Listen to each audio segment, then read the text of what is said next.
नमस्कार, मैं Vivek Kumar, instructor government ITI Aliganj Lucknow. आज मैं आप सभी को व्यवसाय ड्राफ्टमैन सिविल के द्वितीय वर्ष के पाठ्यक्रम में वर्णित टॉपिक एस्टिमेशन एंड कॉस्टिंग के बारे में बताऊंगा। आज हम दूसरे भाग के साथ शुरू करेंगे। हमने पहले भाग में कुछ परिचय किया था एस्टिमेशन कॉस्टिंग के साथ, टेक्निकल टर्म्स के बारे में जाना था, टाइप्स ऑफ एस्टिमेट्स देखा था, यूनिट ऑफ मेजरमेंट की किस कार को किस में मेज़र करते हैं, सप्लाई ऑफ मटेरियल यानी कि कोई मटेरियल किस रूप में सप्लाई होता है उसके बारे में भी जाना था, और वर्क पर आर्टिजियन मतलब कि एक मेसन या एक मजदूर या एक मिस्त्री कितना वर्क कर सकता है या उसका पेमेंट किस हिसाब से किया जाता है उसको जाना था। आइए इस दूसरे भाग के साथ शुरुआत करते हैं और मेथड ऑफ बिल्डिंग एस्टीमेट यानी किसी भी भवन का एस्टीमेट कैसे बनाते हैं हम उसके बारे में चर्चा करते हैं।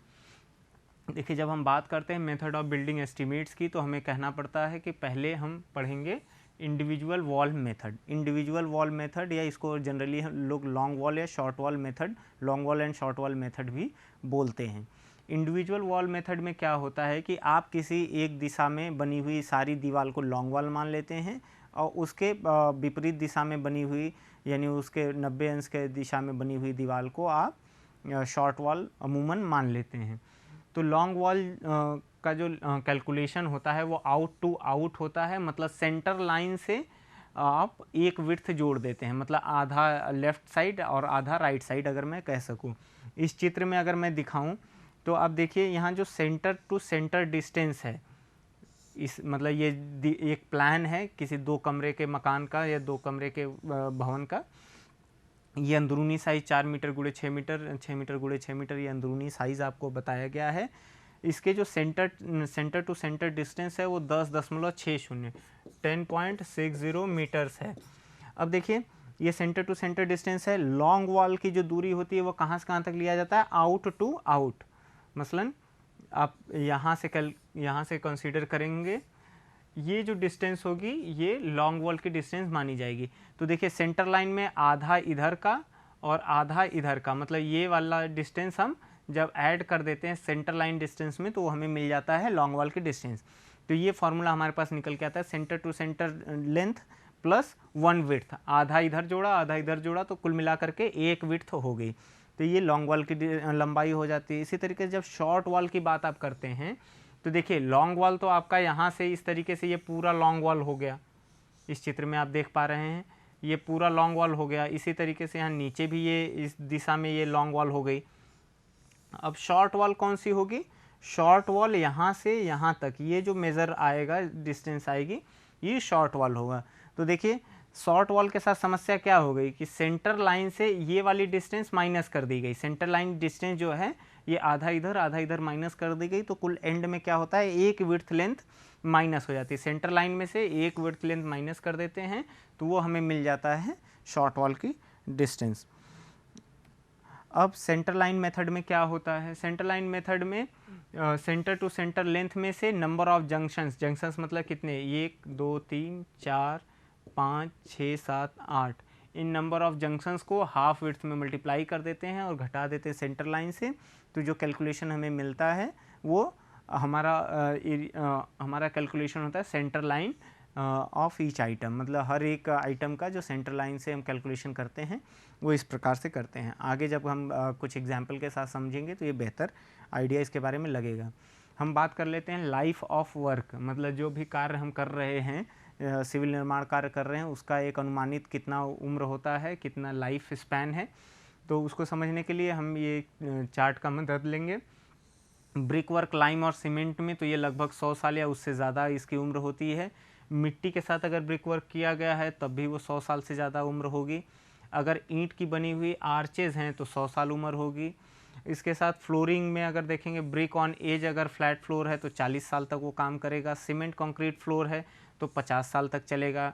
और इसी तरीके टेरेस्ड फ्लोर या लाइम कंक्रीट है तो वो आपके लिए 20 साल तक काम करेगा, 20 साल तक वो आपके लिए इस्तेमाल योग्य रहेगा। इसी तरीके से आरसीसी का उम्र लगभग 75 वर्ष है। आयरन वर्क अगर रूफ में किया है छत में तो 80 साल तक वो काम करता है। इसी तरीके से सॉलिड वर्क इन रूफ है, मतलब छत में लकड़ी का इस्तेमाल है, 60 वर्ष तक। इसी तरीके से जो जीआई शीट्स हैं वो लगभग 50 साल काम करती हैं, लेकिन इनमें आपको मतलब जंग से बचाव के तरीक़ों को अपनाना आवश्यक है। इसी तरीके से डोर विंडोज़ का अगर टीक वुड डोर्स आपने लगाया है तो 40 साल तक आपको उससे परेशान नहीं होना है, वो काम करेगा, आपके लिए इस्तेमाल योग्य होगा। अगर और किसी लकड़ी का लगाया है तो लगभग जो है 30 साल तक वो काम में आएगा। आयरन वर्क अगर आपने इस्तेमाल किया रोल्ड स्टील तो वो 75 से 80 वर्ष तक आपके इस्तेमाल योग्य रहता है। अब कुछ स्पेसिफिकेशंस हैं बिल्डिंग के क्लास से रिलेटेड, तो उसको समझ लेते हैं। अगर प्रथम श्रेणी की कोई बिल्डिंग है, फर्स्ट क्लास श्रेणी की बिल्डिंग है, तो देखिए उसमें जो फाउंडेशन होगा वो फर्स्ट क्लास ब्रिक से बनेगा, और लाइम मोर्टार से अगर बनेगा तो 1:6 होगा। लाइम मोर्टार से अगर रहा, सीमेंट मोर्टार से तो एक सही 6 से होगा उसका रेशियो। कंक्रीट अगर आपने इस्तेमाल सीमेंट कंक्रीट इस्तेमाल किया 1:4:8 का होगा। डैम्प प्रूफ कोर्स लगाना ज़रूरी है।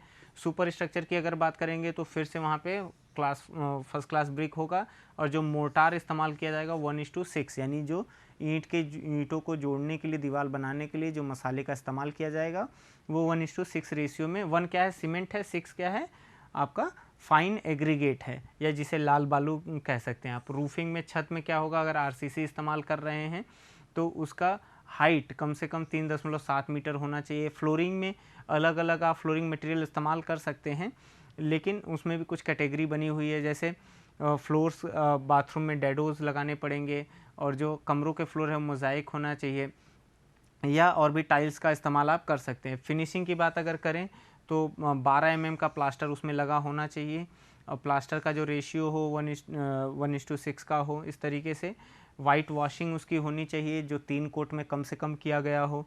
तो ये कुछ स्पेसिफिकेशन है क्लास 1 बिल्डिंग के लिए। डोर विंडोज़ के बारे में जो है वो टी कूट के फ्रेम होने चाहिए, शटर्स भी टी कूट का लगा होना चाहिए, लगभग 4.3 सेंटीमीटर मोटा होना चाहिए।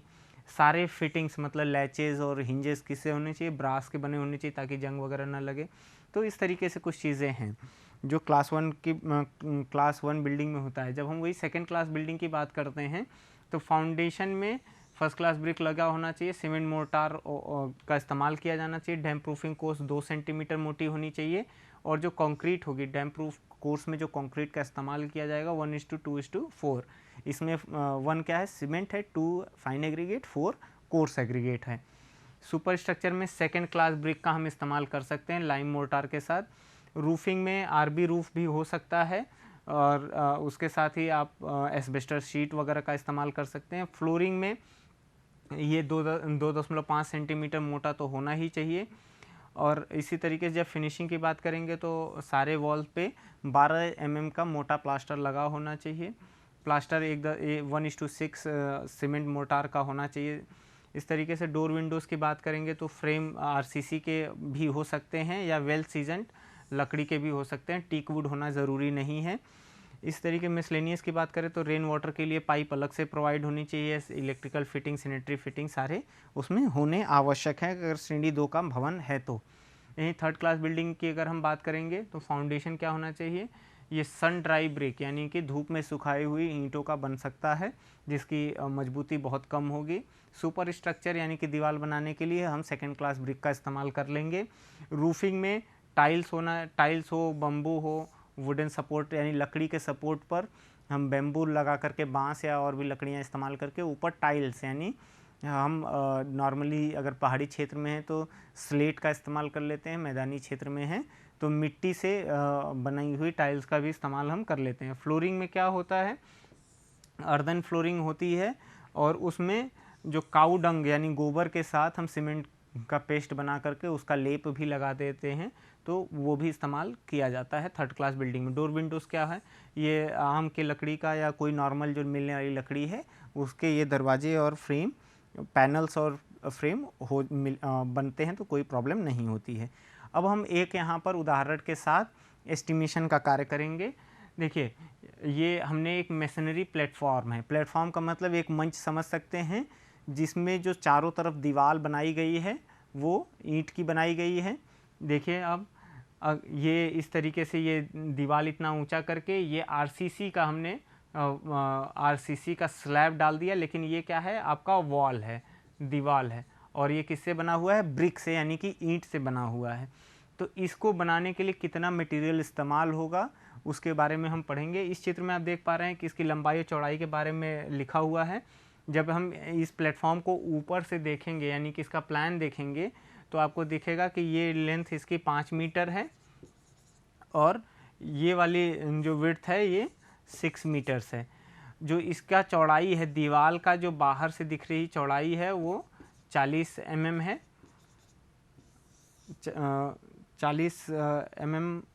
40 सेंटीमीटर है या 400 mm है। इसका जब आप सेक्शन देखेंगे कि फाउंडेशन कैसे बना है, तो यहाँ पर आपको दिख रहा है ये ग्राउंड लेवल है। ग्राउंड लेवल यानी कि जो ज़मीन का स्तर है वो यहाँ पर है, बट इसका जो प्लिंथ हमने लिया है वो यहाँ तक लिया हुआ है। इसके ऊपर तो हम सारा मिट्टी अर्थ फिलिंग कर देंगे। अब देखिए इसके फाउंडेशन की अगर चर्चा करेंगे तो यह विड्थ 80 सेंटीमीटर है और ये स्टेप्ड है, इसको खसका बोलते हैं। यहाँ पे आपको 60 सेंटीमीटर दिखेगा, 50, और फिर जब यहाँ पे दीवाल की बात आ जाएगी तो वो आ जाता है हमारा 40 सेंटीमीटर्स का। तो आइए शुरू करते हैं और कुछ कैलकुलेशन करके देखते हैं कि इसमें कैसे हम इसको सॉल्व कर पाएंगे। यहाँ पे सबसे पहले तो आपको देखना पड़ेगा कि अर्थवर्क कैलकुलेट करना है। श्रेणी 1 पे हमने अर्थवर्क कैलकुलेशन देखा है। अर्थवर्क के लिए आपको क्या करना होगा, देखिए सबसे पहले आपको समझना पड़ेगा एक्सकेवेशन यानी कि खड्डा खोदना। तो ग्राउंड लेवल से नीचे इतना आप खड्डा खोदेंगे तभी जा कर के आप फाउंडेशन बना पाएंगे एग्जैक्टली इस जगह तक। तो देखिए इसके लिए सबसे पहले तो आपको इस प्लान के हिसाब से ही दीवार खोदेंगे। तो हम यहाँ पे लॉन्ग वॉल और शॉर्ट वॉल मेथड का इस्तेमाल करते हैं। हम मान लेते हैं कि ये जो इस दिशा में वॉल है ये लॉन्ग वॉल है और इस दिशा में शॉर्ट वॉल है। तो यहाँ पर जब आप इसको देख पाएंगे तो लॉन्ग वॉल के लिए आपको ये समझना पड़ेगा कि जो हमारा लेंथ है, या हम उल्टा भी कर सकते हैं, इसको शॉर्ट वॉल और इसको इस दिशा में लॉन्ग वॉल ले सकते हैं, हमारी स्वेच्छा के ऊपर है। यहाँ पर 6 मीटर को लॉन्ग वॉल और 5 मीटर को शॉर्ट वॉल की श्रेणी में हम रखते हैं। तो देखिए इसमें जो नंबर्स है, टेबल इसी तरीके से बनेगा, पहले पर्टिकुलर्स, फिर नंबर्स, फिर लेंथ, विड्थ और हाइट एट डेप्थ, क्वांटिटी, मतलब इन तीनों का गुणा मल्टीप्लाई कर देंगे, जो वैल्यू आएगी वो हम यहाँ लिख लेंगे, टोटल क्वांटिटी लिख लेंगे, एक्सप्लेनेटरी नोट्स में लिखेंगे कि हमने जो वैल्यूज़ लिए हैं वो किस तरह हमारे पास आए हैं। तो देखिए लॉन्ग वॉल के लिए जब हम शुरू करते हैं तो इसकी लंबाई जब हमें टोटल लेनी होती है तो कैसे हम ले पाते हैं। देखिए सबसे पहले हमें ये देखना पड़ेगा कि हम एक्सकेवेशन कर रहे हैं इन फाउंडेशन, तो हमें विड्थ कितनी चाहिए। यहाँ पर जो विड्थ है ये होगा आपका 80 सेंटीमीटर्स, ये आपको 80 सेंटीमीटर चाहिए। तो यहाँ पर अगर ये विड्थ आपका 40 है तो आपको एक आभासी और भी विड्थ बनाने की आवश्यकता पड़ेगी जो इस तरीके से बाहर की तरफ जाएगी। सेंटर लाइन से इसकी दूरी होगी 40, क्योंकि जब आप सेंटर लाइन बना रहे होंगे तो ये 40 बाहर की तरफ निकलेगा। तो यहाँ पर आप देखिए ये 6.4 कैसे आता है, 5.6 प्लस 80, आधा इधर 40 और आधा वही सेम चीज़ यहाँ पर भी दोहराया जाएगा, तो 40 इधर पे भी आएगा। तो जब दोनों को जोड़ देंगे तो ये आपको मिलेगा 6.40, और ठीक इसी तरीके से जो 3.8 आ रहा है 4.60 माइनस 80, तो ये आपका 3.80 आ जाता है। अब आप देखिए इसकी गहराई और ऊंचाई कैसे कैलकुलेट करेंगे। देखिए विड्थ में ये विड्थ आपका है 80 सेंटीमीटर, तो हमने सीधे विड्थ में इसको लिख लिया 80 सेंटीमीटर। अब यहाँ से टोटल कितना खड्डा खोदना पड़ेगा, जो ग्राउंड लेवल है उसी से नीचे खड्डा खोदना पड़ेगा इतना। तो आप इन तीनों को ऐड करिए, 20, 40, 60 और 10, 70, तो 70 सेंटीमीटर खड्डा खोदना पड़ेगा। तो हमने यहाँ पर 70 लिख दिया। और ऐसी सिमिलर 2 दीवारें हैं 1, 2, इसी तरीके से शॉर्ट वॉल में 3 और 4 सिमिलर है, तो आप यहाँ पे दोनों में 2-2 लिख दिए, और जब गुणा करते हैं तो ये टोटल 11.42 जो क्यूबिक मीटर आता है, ये आपका अर्थवर्क आ जाता है टोटल किसमें, आपके फाउंडेशन में। आगे बढ़ते हैं, जब फिलिंग की बात करते हैं, ग्राउंड लेवल तक, ग्राउंड लेवल से ऊपर जब फिलिंग करते हैं, मिट्टी भरते हैं। देखिए यहाँ पर आपको समझने की ये ज़रूरत है कि ये पूरा यहाँ से लेकर के यहाँ तक तो मिट्टी भरी होगी क्योंकि ये ग्राउंड लेवल है, लेकिन ये डिस्टेंस जो है ये आपको मिट्टी भरना है क्योंकि आप मंच बना रहे हैं। अब देखिए जब आप मंच की बात करेंगे तो इसमें फिर आपको कैलकुलेट करना पड़ेगा विड्थ और हाइट। देखिए 5.20 और 4.20 ये कैसे आता है, इसको समझ लेने की ज़रूरत है। देखिए ये 60 है पूरा, और यहाँ पर ये 40 विड्थ है, ये 40 विड्थ है, तो ये अंदरूनी ये कितना आ जाएगा, ये 6 मीटर माइनस का 0.8 मीटर, तो ये आ जाता है 5.20 मीटर। उसी तरीके से जब आप ये अंदरूनी डिस्टेंस आप देखते हैं तो ये पूरा 5 मीटर है, जिसमें से 40 ऊपर से माइनस किया, 40 नीचे से माइनस किया, तो ये 4.20 मीटर्स आ जाता है। बस यही ये एरिया में इतना ऊंचाई तक आपको फिलिंग करना है, तो आपको समझना होगा कि ये कैसे हमें कितना हम वैल्यू यहाँ पे रख पाएंगे। अब आप देखिए ये पूरा डेप्थ जो यहाँ से यहाँ तक है ये आपका 2 मीटर है।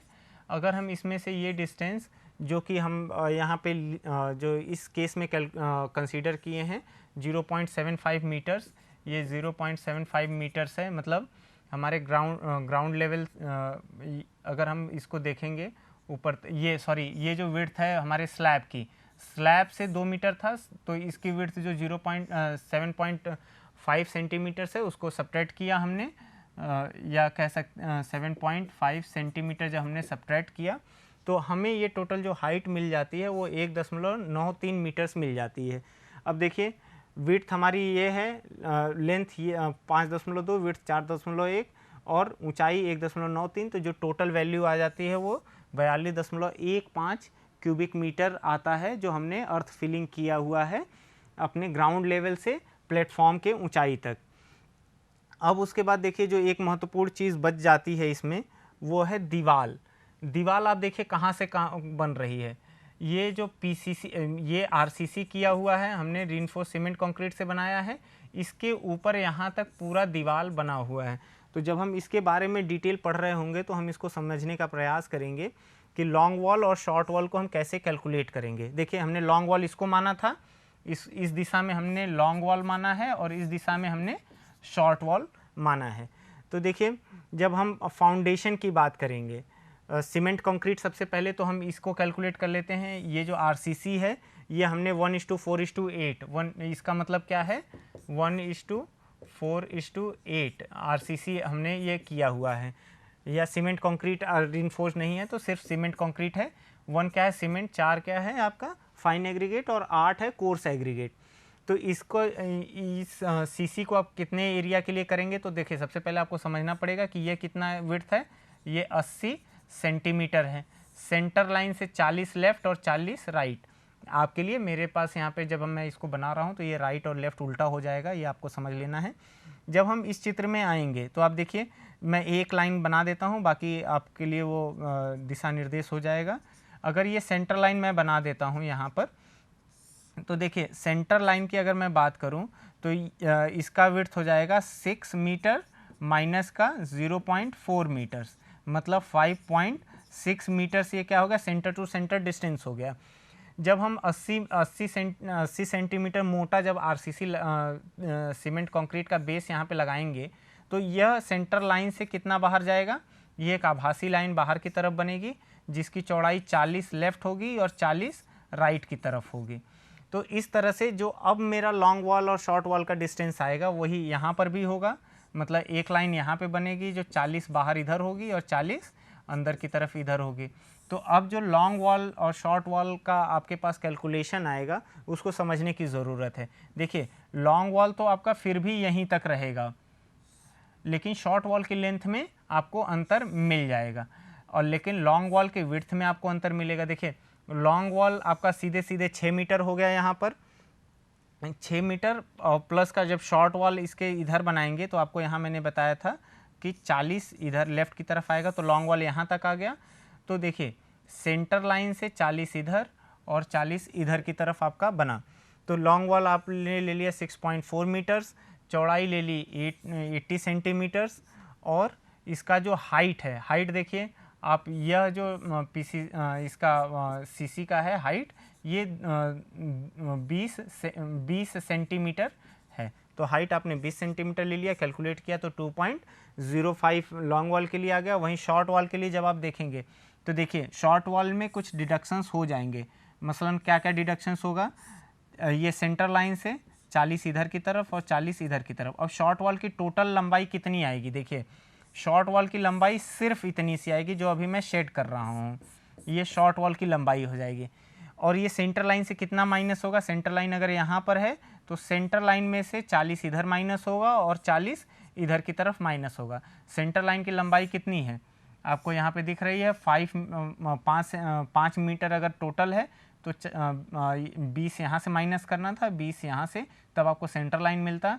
तो यहाँ पे 4.6 मीटर सेंटर लाइन था।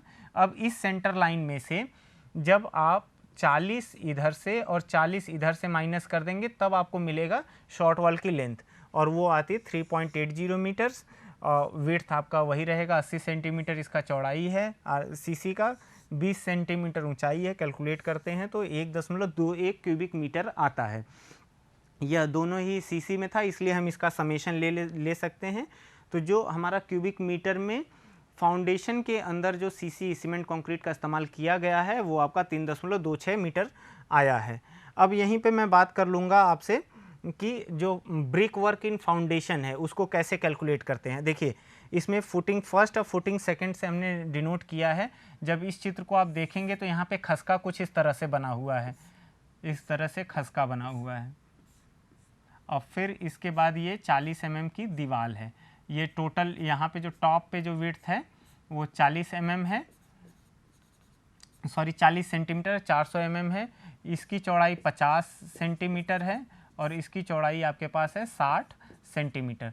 तो 60 सेंटीमीटर वाले को हमने 1 मान लिया, इसको 2 मान लिया। तो इस तरीके से जब हम आगे बढ़ेंगे तो आप देखिए जब हम इसको कैलकुलेट कर रहे होंगे, मतलब सेक्शन 1 को जब विड्थ देख रहे होंगे तो आपको फिर वही जो मैंने अभी इसके लिए रिपीट किया, यहाँ पर सेंटर लाइन से बाहर कितना जाना पड़ेगा आपको। सेंटर लाइन देखिए, सेंटर लाइन ये है तो 60 है तो 30 सेंटर लाइन से बाहर की तरफ, तो 30 बाहर की तरफ गए और 30 अंदर की तरफ आए, तो ये लॉन्ग वॉल बन गई। इसी तरीके से शॉर्ट वॉल क्या होगी, सेंटर लाइन से 30 इधर 30 इधर, तो ये शॉर्ट वॉल बन गई। इस तरीके से जो एक नया चित्र आपके सामने आएगा इसका लॉन्ग वॉल और शॉर्ट वॉल का, कुछ वो इस तरीके से मिलेगा। तो जब हम इसका वॉल्यूम कैलकुलेट कर रहे होंगे तो आप देखिए लॉन्ग वॉल की लंबाई कहाँ तक आएगी। लॉन्ग वॉल जो ये 5.6 मीटर था सेंटर टू सेंटर डिस्टेंस, उसमें 30 इधर ऐड हो गया है, 30 इधर ऐड हो गया, मतलब 5.6 में 60 ऐड हो गया है। तो ये आपके पास जो कैलकुलेशन टोटल आता है वो लॉन्ग वॉल के लिए 6.4 मीटर्स आता है और शॉर्ट वॉल के लिए 6.2 मीटर्स आ जाएगा। ये 5.6 प्लस का 60 आप करेंगे तो ये 6.2 मीटर्स आ जाएगा। तो यहाँ पर आप देख पा रहे हैं कि फर्स्ट के लिए जो लॉन्ग वॉल की लंबाई है वो 6.2 मीटर्स है, विड्थ आपका 60 है, और मोटाई आप देखिए इस सेगमेंट की मोटाई यहाँ से आपको 20 सेंटीमीटर आपको दिख रहा है, मतलब ये जो सेगमेंट है ये 20 सेंटीमीटर मोटा है। तो टोटल इसका 1.49 क्यूबिक मीटर आ जाता है। जब वही सेकंड वाले के लिए आप देखेंगे तो सेकंड वाले का विड्थ कितना है, ये 50 है, तो जब आप उसमें कैलकुलेट करेंगे तो लॉन्ग वॉल की लंबाई आएगी 6.10। अब जब ये ग्राउंड लेवल से मतलब फाउंडेशन से जब ऊपर जाएंगे तो ये दीवार की चौड़ाई 40 है। तो एग्जैक्टली जो चित्र आपका पहले से इसमें बना हुआ है तो ये इसी तरीके से होगा। लॉन्ग वॉल की लंबाई यहाँ से यहाँ तक कैलकुलेट की जाएगी, ये पूरा, तो ये 6 मीटर्स है, और शॉर्ट वॉल अंदर अंदर कैलकुलेट किया जाएगा तो 5 मीटर में से आपको 40 ऊपर से 40 नीचे से माइनस कर देना होगा, वो अगले स्लाइड में आपको दिख जाएगा। तो यहाँ से 6 मीटर और इसका जो चौड़ाई है वो 40 है, और ऊंचाई देखिए 2 ये यहाँ से जब आप कैलकुलेट करेंगे इस जगह से यहाँ तक तो ये 2.20 मीटर्स है। तो हाइट कैलकुलेट के लिए हमने मल्टीप्लाई कर दिया तो टोटल 10.56 क्यूबिक मीटर आ गया हमारे पास सुपर स्ट्रक्चर में जो वैल्यू है। उसी तरीके से शॉर्ट वॉल में जब आप देखेंगे तो शॉर्ट वॉल में देखिए लंबाई क्या आ जाएगी आपके पास। फर्स्ट के लिए यहाँ पर जब आपने किया था सेंटर लाइन से 60 था तो 30 नीचे की तरफ और यहाँ से भी 30 ऊपर की तरफ। सेंटर लाइन से डिस्टेंस थी हमारी 4.6 मीटर्स थी, तो 30 इधर से माइनस किया, 30 इधर से माइनस किया तो कितना माइनस हो गया, माइनस का 60 सेंटीमीटर। तो ये 4 मीटर टोटल लंबाई आ जाती है। तो यहाँ पे आपको 4 दिख रहा है, उसका विड्थ 60 है, विड्थ क्या है उसकी हाइट क्या है 20। जब कैलकुलेट करते हैं तो 0.96 क्यूबिक मीटर आता है। इसी तरीके से जब सेकंड के लिए जाते हैं तो लंबाई 4.1 हो जाती है। विड्थ आपको यहाँ दिख रहा है सेकंड स्टेप फुटिंग के लिए ये 50 है, 10 उसका हाइट है, और उसके बाद टोटल वैल्यू आ जाती है इतना 0.41। वॉल एबव फुटिंग की बात करते हैं। वॉल एबव फुटिंग के लिए हमें ये देखना पड़ेगा कि हमारे शॉर्ट वॉल की लंबाई कितनी होगी। तो शॉर्ट वॉल की लंबाई सीधे सीधे इतनी हो जाएगी, और ये क्या वैल्यू होगा, 5 में से 5 माइनस का 0.4 माइनस 0.4, तो 2 बार इसको माइनस कर दिया तो ये हमारे पास 4.2 आ गया। और इसकी विड्थ 40 है, हाइट 2 ये जो हाइट पूरी है ये यहाँ से ये 2.20 मीटर्स है, कैलकुलेट करते हैं तो 7.39। जब हम टोटल ब्रिक वर्क को देखते हैं तो 21.42 क्यूबिक मीटर हमारे पास ईंट इस्तेमाल होता है। 12 mm थिक सीमेंट प्लास्टर की बात जब हम करते हैं तो लॉन्ग वॉल की लंबाई और उसके ऊंचाई में हम गुणा कर देते हैं तो 25.20 क्यूबिक मीटर आता है। उसी तरीके से शॉर्ट वॉल की लंबाई जो 5 मीटर है, ऊंचाई 2.10 है, तो ये 21.00 क्यूबिक मीटर आता है। मतलब टोटल जो प्लास्टरिंग का क्षेत्रफल है वो 46.20 है। अगर हम 12 mm मोटा प्लास्टर कर रहे होंगे तो मल्टीप्लाई करके हम मोटार का वैल्यू पता कर सकते हैं। अब देखिए 7.5 सेंटीमीटर का जो हमने सीमेंट कंक्रीट का फ्लोर बनाया है, उसका फाउंडेशन आप देख लीजिए क्या क्या होगा। ये लंबाई, उसका जो क्षेत्रफल है आपको उसमें मल्टीप्लाई करना पड़ेगा। दोनों तरफ हमने थोड़ा थोड़ा एक्सटेंशन दे रखा है, तो जब हम इसका मल्टीप्लाई करेंगे तो जो सीमेंट कंक्रीट का वैल्यू क्षेत्रफल आएगा वो 21.84 है। जब हम इसमें इस वैल्यू का यानी कि जो इसकी थिकनेस है उससे मल्टीप्लाई कर देते हैं तो हमें क्यूबिक मीटर में सीमेंट कंक्रीट पता चल जाती है। इसी तरीके से जब हमें सारी चीज़ें वैल्यू पता चल गई हैं तो हमें उसके एब्स्ट्रैक्ट ऑफ कॉस्ट यानी कि उसके वैल्यूज़ के बारे में, उसके दाम के बारे में हमें पता करना होता है। अब देखिए वो क्या क्या निकल के आता है। अर्थवर्क इन एक्सकेवेशन हमने जो कैलकुलेट किया है, टोटल अर्थवर्क 11.42 क्यूबिक मीटर हमने कैलकुलेट किया है। अब जो यह रेट है, रेट कहाँ से मिलेगा आपको, ये आपको मिलेगा जो शेड्यूल ऑफ रेट है। ये अमूमन जैसे हम उत्तर प्रदेश में हैं तो यूपी PWD इसको जारी करता है। ये वेबसाइट पे आपको मिल जाएगा। वेबसाइट वही uppwd.gov.in है। यहाँ पर आप जाएंगे, सर्च कर लेंगे शेड्यूल ऑफ रेट्स, तो आपको हालिया रेट जो प्रैक्टिस किए जा रहे हैं उसके बारे में आपको लिस्ट मिल जाएगी। तो अर्थवर्क का जो समानांतर रेट होगा वो आपको यहाँ मिल जाएगा। चलिए मैं फ़र्ज़ कर लेता हूँ कि 100 रुपये पर मीटर क्यूब है। ये रफ़ है, ये एग्जैक्ट आंकड़ा नहीं है, मैंने बस फ़र्ज़ किया है कि 100 रुपये पर प्रति क्यूबिक मीटर। हालांकि जो कम, ये बहुत कम लग रहा है, 1000 मान लेते हैं। अगर 1000 रुपये पर क्यूबिक मीटर है तो अर्थवर्क का टोटल कॉस्ट क्या आ जाएगा। आप देखिए इन दोनों को सीधे सीधे गुणा कर दीजिए तो ये 11,420 यानी 11,420 रुपये आपका अर्थवर्क का आ जाएगा। ये हमने एक उदाहरण आपको बता दिया। ये सारा जो रेट्स है वो आपको कहाँ से मिलेगा, आपको शेड्यूल ऑफ रेट से मिलेगा। अर्थवर्क इन फिलिंग, उसका ये क्यूबिक मीटर में है। अगर मान लीजिए ये 800 रुपये है तो आप यहाँ से कर सकते हैं मल्टीप्लाई करके। सीमेंट कंक्रीट इन फाउंडेशन, सीमेंट कंक्रीट का समानांतर दर क्या है उससे गुणा करके यहाँ पे लिख सकते हैं। फर्स्ट क्लास ब्रिक यानी श्रेणी 1 की जो ईंट है वो लाइम मोटार के साथ अगर इस्तेमाल हो रही तो उसका क्या दर है, यहाँ पे आपको शेड्यूल ऑफ रेट से मिल जाएगा। 12 mm का सीमेंट सैंड प्लास्टरिंग जो 1:6 रेशियो में इस्तेमाल किया गया। 1 क्या है, सीमेंट है, 6 क्या है, फाइन एग्रीगेट या कह सकते हैं सैंड। तो इसमें मल्टीप्लाई करके यहाँ पे शेड्यूल ऑफ रेट उसका निकल आएगा। कॉस्ट यहाँ पे रेट लिखा जाएगा और फिर उसके बाद यहाँ पे अमाउंट कितना आ जाएगा वो लिख लिया जाएगा। इसी तरीके से 2.5 सेंटीमीटर अगर सीमेंट कंक्रीट का इस्तेमाल कर रहे हैं जिसका रेशियो 1:2:4 है on top floor. Top floor का मतलब जो आपने इस तरीके से बेस बनाया था जिस पे प्लेटफॉर्म पे आप खड़े होंगे, उसका जो हमने सीमेंट कंक्रीट का जो रेशियो लिया था 1:2:4 लिया था। इसका मतलब क्या है कि 1 सीमेंट है, 2 फाइन एग्रीगेट और 4 कोर्स एग्रीगेट। इस पूरे पार्ट में हमने टाइप ऑफ एस्टीमेट के बारे में पढ़ा और हमने ये जाना कि कैलकुलेशन कैसे करते हैं। मैं समझता हूँ कि आज का यह पाठ आप सभी के लिए लाभप्रद साबित होगा। धन्यवाद।